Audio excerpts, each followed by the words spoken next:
Hi, hello, నమస్తే. అందరూ ఎలా ఉన్నారు? నేనైతే చాలా బాగున్నాను. మీరంతా ఎలా ఉన్నారో నాకు కామెంట్ చేసి చెప్పండి. And welcome back to my channel Bhagyalakshmi వాసం. మీరందరూ పండక్కి డీప్ క్లీనింగ్స్ అవి చేసేసుకున్నారా? పండక్కి దులుపుళ్ళు అట్లాంటివన్నీ ఉంటాయి కదా, మనకైతే మెండేటరీ. అయితే ఇక్కడ వెదరు చల్లగా ఉండడం వలన నేను దీపావళికే డీప్ క్లీనింగ్ చేసుకుంటాను. అంత పెద్దగా డీప్ క్లీనింగ్ సంక్రాంతికి అయితే చేయను.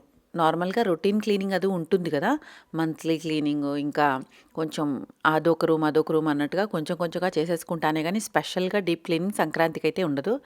ఇంకా కర్టెన్స్, బెడ్షీట్స్ ఇట్లాంటివన్నీ రన్నింగ్లో ఉంటూనే ఉంటాయి, మంత్లీ క్లీనింగ్లో అయిపోతూనే ఉంటాయి. అయితే చేయగలిగినంత వరకు లోపల ఎక్కడైతే బెడ్షీట్లు అనగా ఇంకా సోఫా కవర్లు అనగా అట్లాంటివన్నీ తీసేస్తాను, చేయగలిగినంత చేస్తాను. బయట మాత్రం అంటే బయట బాల్కనీస్లో మేడపైన ఇవన్నీ ఒకసారి డీప్ క్లీనింగ్ చేయాలి. గేట్ దగ్గర కూడా చాలా చిరాగ్గా అయిపోయింది. సో ఇదంతా మాత్రం ఒకసారి డీప్ క్లీనింగ్ చేస్తాను. పండగ ఇంకా 2 రోజులు ఉందనగా. మేడపైన విత్తనాలు పెట్టాను కదా, కూరగాయ విత్తనాలు, ఇవన్నీ బాగానే వచ్చినాయి. అంటే ఆకుకూర విత్తనాలు పెట్టాను కదా, పాలకూర, మెంతికూర, ఇంకా ధనియా రావడానికి ఇంకా టైం పడుతుంది. ఒక 20 డేస్ అయితే పడుతుంది. ఎందుకంటే విత్తనాలు డైరెక్ట్గా వేసిన వలన. ఒకవేళ నానబెట్టి వేస్తే కనుక తొందరగా వస్తాయి. వెదర్ అయితే మాత్రం చాలా చల్లగా ఉంది. ఈరోజు 5 డిగ్రీస్ చూపిస్తుంది. అయితే 9 అయినా కానీ బయట మంచు మాత్రం భయంకరంగా ఉందన్నమాట. బట్టలు అయితే అస్సలు ఆరటం లేదు. వింటర్స్ మూలాన వింటర్ వేర్ ఎక్కువ వేసుకుంటాం కదా, అంటే స్వెట్టర్స్, కార్డిగన్స్, ఇంకా వార్మ్స్ అన్నీ వేసుకుంటాం. సాక్స్లు ఇవన్నీ కూడా ఉంటాయి కదా, అవన్నీ అయితే అస్సలు ఆరటం లేదు. ఎండ అయితే ఎప్పుడో మధ్య మధ్యలో వస్తుంది కానీ అయినా ఆ ఎండకి సరిపోవటం లేదు. మంచు మాత్రం చాలా ఎక్కువ కురుస్తుంది. దానివల్ల ఇప్పుడు చలి ఎక్కువగా ఉంటుంది. ఈరోజు బ్రేక్ఫాస్ట్ లేవటమే లేట్గా లేవడం వలన ఏదో బ్రెడ్ పిల్లలు వాళ్ళంతా వాళ్ళే చేసుకుని తినేశారు. లంచ్ మాత్రం కొంచెం స్పెషల్గా చేద్దాము అనేసి ప్రిపేర్ అయ్యాను. Sugar, cinnamon powder, egg.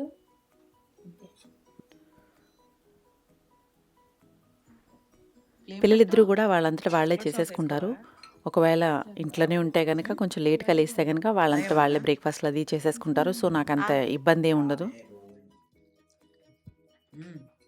ఈరోజు నేను లంచ్లో ఇక్కడ స్పెషల్గా చేసుకుంటారనమాట. అది నేను ఈరోజు చేస్తున్నాను. మటర్ పూరి అంటారు, లేకపోతే మటర్ కచోరీ అంటారనమాట.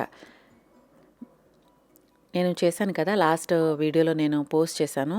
గ్రీన్ పీస్ని మనం బాయిల్ చేసేసి స్టోర్ చేసుకోవచ్చు కదా, సేమ్ అదే గ్రీన్ పీస్ని మనం ఒకసారి మిక్సీలో దరదరా పెట్టేసిన తర్వాత దాన్ని గోధుమ పిండి, కొంచెం శనగపిండి, కొంచెం రవ్వ, బొంబాయి రవ్వ వేసుకుని మనం ఈ మూడింటిని కలిపి కొంచెం కచ్చాబచ్చా నలుపుకున్న మటర్ని దాంట్లో వేసేసి ఉప్పు కొంచెం వామ్ వేసుకుంటే కనుక డైజెషన్కి చాలా బాగుంటుంది. నీళ్లు సరిపడనంత, ఎందుకంటే మటర్లో ఆల్రెడీ తడి ఉంటుంది కదా, దాన్ని చూసుకుంటూ సరిపడనన్ని నీళ్లు పోసుకొని ఒక గట్టి ముద్దలా చేసుకుంటే వీటిని పూరీలా మనం ఆయిల్లో ఫ్రై చేసుకోవచ్చు అనమాట. వీటిని పరాటా కూడా చేసుకోవచ్చు, బట్ పరాటా అంత బాగోదు, చేయటం కొంచెం ఇబ్బందిగానే ఉంటుంది. పరాటా మనం ఫ్లిప్ చేసేటప్పుడు చిరిగిపోతుంది. సో ఇది ఇలా చేస్తే కనుక పూరి చాలా బాగుంటాయి. మటర్ కచోరీ అంటారనమాట. ఇక్కడ చాలా ఫేమస్, వింటర్స్లో బాగా తింటారు. ప్రోటీన్ ప్లస్ మంచిది కూడా. సో నేను దీనికి క్రీమీ ఆలు అనమాట, అంటే ఆలు చాలా క్రీమీగా ఉంటుంది, కొంచెం పల్చగా చేసుకుంటారు గ్రేవీలాగా. సో అలాంటి రెసిపీ చేస్తున్నాను అనమాట. దీనికి అది ఇది కాంబినేషన్ అనమాట. ఈ పూరీలో ఇదే తింటారనమాట. సో ఆలుని చక్కగా మనం ముందే బాయిల్ చేసుకోవాలి. కుక్కర్లో పెట్టేసుకున్నా సరే, నేను అయితే మైక్రోవేవ్లో బాయిల్ చేస్తున్నాను. బాయిల్ చేసేసుకుని ఉల్లిపాయ, పచ్చిమిరపకాయ, అల్లం, వెల్లుల్లిపాయ అయితే వేయకూడదండి ఇందులో. అల్లము, ఈ 3 దరదర మిక్సీ పట్టేశాను. ఆయిల్లో ఫ్రై చేసేసిన తర్వాత టమాటోని మిక్సీ పట్టేశాను. ఈ 2 ఫ్రై అయిపోయిన తర్వాత మనం మైక్రోవేవ్లో ఉడకపెట్టాను కదా నేను ఆలుని, బంగాళదుంపని, ఆ బంగాళదుంపల ముక్కలు కూడా వేసేసి ఉప్పు వేసేసిన తర్వాత ఈ వీటికి సరిపడా మనం ఎక్కువ స్పెషల్గా ఏం మసాలాలు ఇది ఏం వేయక్కర్లేదండి. అల్లం వేసాం కదా, సరిపోతుంది.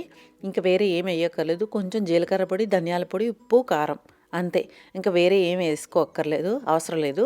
వేసుకున్న తర్వాత ఈ మసాలాలన్నీ యాడ్ చేసిన తర్వాత ఉప్పు కూడా వేసేసాం కదా, కొంచెం దీంట్లో ఒక రకమైన పులుపునివ్వడానికి అండ్ కమ్మదనాన్ని ఇవ్వటానికి కొంచెం ఒక కప్పు పెరుగు, ఒక హాఫ్ కప్పు మీగడ, ఈ 2 కలిపి మిక్సీలో పట్టేసి అది వేసేయాలన్నమాట కూరలో. ఆ తర్వాత కొత్తిమీర వేసేసుకుంటే సరిపోతుంది. చక్కగా బాయిల్ అయిన తర్వాత పక్కన పెట్టేసుకోవడమే. పూరీని మనం చాలా దళసరి చేసుకోవాలి. ఎందుకంటే పల్చగా చేసుకుంటే గనక విడిపోతాయన్నమాట ఇవి. ఎందుకంటే మటర్ ముక్కలు ఉన్నాయి కదా! అది బఠానీ ముక్కలు చిన్న చిన్నగా తగులుతా ఉంటాయి పలుకుగా. చాలా బావుంటాయి ఇవి. పూరి వేయించిన తర్వాత చాలా బావుంటుంది.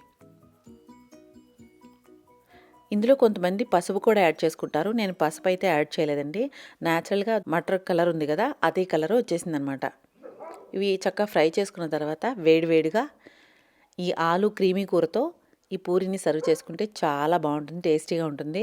ఇంత చలిలో వింటర్లో బాగుంటుందన్నమాట ఇట్లాంటివి తింటుంటే మధ్యలో. ఈరోజు స్పెషల్గా అది చేశానన్నమాట.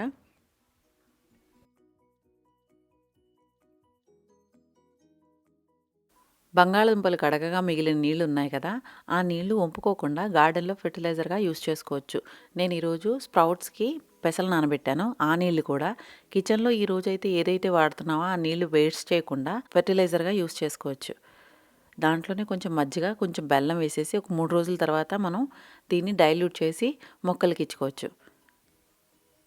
నెక్స్ట్ నేను ఇక్కడ వాళ్ళు తినే సూపర్ ఫుడ్ గోందక లడ్డు చేశాను. ఇది ఫుల్గా నట్స్తో పాటు గోధుమ పిండి, శనగపిండి, ఇంకా నెయ్యి, గోంద్ అంటే ఒక ప్లాంట్ బేస్డ్ రెజిన్ అనమాట. అది వేసి చేస్తారు. దానివల్ల శరీరానికి చాలా వేడినిస్తుందనమాట అది. సో అది ఎక్కువగా తింటారు. దాంతోపాటు బెల్లం ఉంటుంది కాబట్టి బెల్లం ఖచ్చితంగా వింటర్లో తినాలని అంటారనమాట ఇక్కడ. సో దానివల్ల ఇవి బెల్లంతో చేస్తారు. కాకపోతే కనుక బెల్లం కాకపోతే మీరు పంచదార కూడా వేసుకుని చేసుకోవచ్చు. నేనైతే కొంచెం బెల్లం, కొంచెం పంచదార మిక్స్ చేసి చేశాననమాట. నట్స్ మాత్రం ఫుల్గా గీలో బాగా చేసుకోవాలి. బాగా గోల్డెన్ బ్రౌన్ వచ్చేలా ఫ్రై చేసుకున్న తర్వాత గోధుమ పిండి 2 కప్పులు, శనగపిండి 1/2 కప్పు చక్కగా మనం గోల్డెన్ బ్రౌన్ వచ్చేలాగా నేతిలో వేయించుకోవాలన్నమాట దీన్ని. మనం మైసూర్ పాక్ చేసినప్పుడు శనగపిండిని వేయించినప్పుడు ఎంత బాగా గోల్డెన్ బ్రౌన్ అవుతుంది, మంచి వాసన వచ్చేలాగా వేపిస్తాం కదా, అలాగే దీన్ని ఈ పిండి చాలా బాగా వేయించుకోవాలన్నమాట. దీంట్లోనే అసలైన కిక్ ఉంది. మనం గోందు కూడా చాలా బాగా ఫ్రై చేసుకోవాలి. అవి నెయ్యిలో ఎక్కువసేపు ఫ్రై చేయగానే సగ్గుబియ్యంలాగా ఉబ్బిపోతాయన్నమాట. మెత్తగా నొక్కితే కనుక మనకి క్రష్ అయిపోతాయి చేతులు, అంతలా ఫ్రై చేసుకోవాలి. ఇది ఏంటంటే దీంట్లో ఏ టేస్ట్ ఉండదు, ఏ ఫ్లేవర్ ఉండదు. బట్ ఏంటంటే అది తింటే కనుక మనకి బాడీకి వేడినిస్తుంది అది. సో దానివల్ల చలికాలంలో తింటారనమాట. ఇది మళ్ళీ సమ్మర్లో తినరు. ఇక్కడ వాళ్ళు ఓన్లీ వింటర్లో మాత్రమే తింటారు. 1/2 కప్పు బేసన్ని బాగా వేయించుకోవాలన్నమాట. మీకు క్వాంటిటీ ఎంత కావాలంటే అంత వేసుకోవచ్చు. నేనైతే కొంచెమే వేసాను. ఎందుకంటే శనగపిండి కొంచెం తక్కువ వేసుకుని గోధుమ పిండి ఎక్కువ వేసుకుంటే కనుక దాని ఫ్లేవర్ చాలా బాగుంటుంది. కొంతమంది అయితే శనగపిండి కూడా వేయరు, ఓన్లీ చపాతీ పిండి ఒకటే వేస్తారనమాట, గోధుమ పిండి. నెయ్యి మాత్రం దీంట్లో చాలా ఎక్కువగా పడుతుంది. మనం చూసి కొంచెంగా యాడ్ చేసుకోవాలి. ఫ్రై చేసేటప్పుడు ఒకవేళ నెయ్యి తక్కువైతే కనుక పిండి మాడిపోయే ఛాన్స్ ఉంటుంది. సో నిదానంగా చూసి కొంచెంగా యాడ్ చేసుకుంటూ ఫ్రై చేసుకోవాలి. ముందు శనగపిండి ఫ్రై చేసిన తర్వాత గోధుమ పిండి ఫ్రై చేశాను కదా, ఇది గోధుమ పిండి కూడా ఫ్రై అయిపోయిన తర్వాత ఈ శనగపిండిని ఇందులో మిక్స్ చేసేస్తున్నాను నేను. 2 కలిపి మళ్ళీ ఇంకొకసారి బాగా ఫ్రై అయ్యే వరకు, అంటే మనకి ఇలా కన్సిస్టెన్సీ వచ్చేస్తుంది, చాలా జారుడు కన్సిస్టెన్సీ వచ్చేస్తుంది అనమాట. గోందు చూడండి ఇలా చేతులతో నలుపుతుంటే మెత్తగా క్రష్ అయిపోతాయి అన్నమాట. అలా ఫ్రై చేసుకోవాలి. బూరుపెల్లి బెల్లం వేసాను నేను. 1 కప్పున్నర బూరుపెల్లి బెల్లం, 1/2 కప్పు పంచదార. గోందుని మనం ఇలా కప్పుతో నలిపేసుకుంటే కనుక నలిగిపోతాయి అన్నమాట. మెత్తగా పొడిలాగా చేసేసుకోవాలి. వీటిని చేతితోనే నలుపుకోవాలి. అదే దాంట్లో పెట్టి నలిపితేనే మెత్తగా అవుతాయి. మిక్సీలో మాత్రం వేయొద్దు. మిక్సీలో వేస్తే బాగా పౌడర్ అయిపోతాయి అన్నమాట.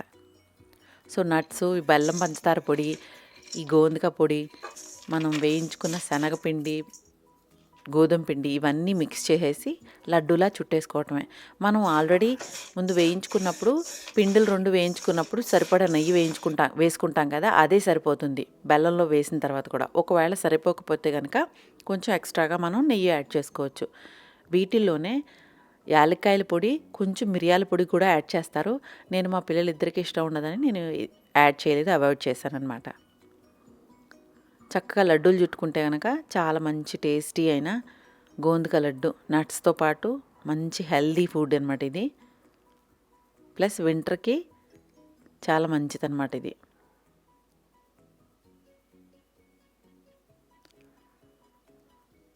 దట్స్ ఇట్ అండి. నేను సంక్రాంతికి ఇప్పుడు ఇలా లడ్డుతో స్టార్ట్ చేశాను. ఇంకా 2-3 రకాలు చేద్దాం అనుకుంటున్నాను. కంటిన్యూ వీడియో నేను పోస్ట్ చేస్తాను. Thank you for watching. Thank you for your time.